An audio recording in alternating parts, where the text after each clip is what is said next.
Guys, good morning. Ayan, dahil maulan sa Hong Kong ngayon is magluto tayo ng para sa ubo at sore throat.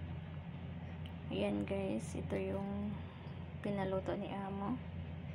Ano ko lang siya guys, i-boiled ko lang siya ng 2 hours kasi electric yung gamit natin, pero pag sakala natin lutuin is 1 oras lang.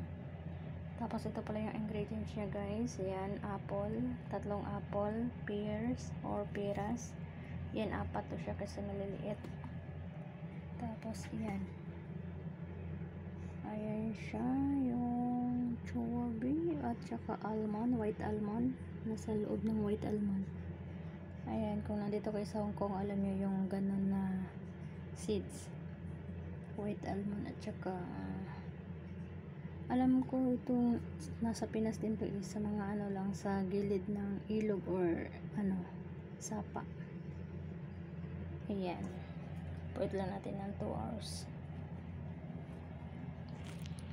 Ayan,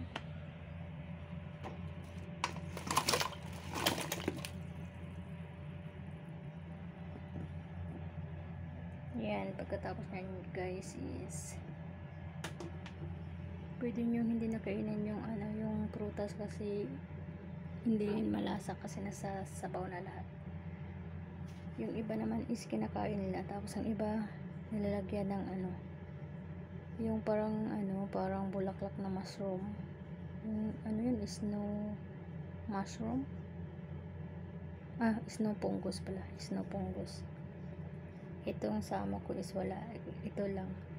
Tapos, yun lang yung ano, yung apple lang yung pangpatamis niya. Ayan. Inom tayo ng mga ano nila, herbal home remedy. Ayan guys.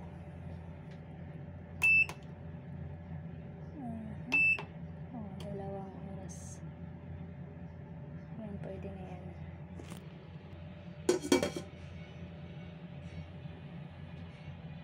Ayan. Kailangan natin maging healthy lagi kasi bawal magkasakit. Ayan guys. Thank you so much for watching. Bye.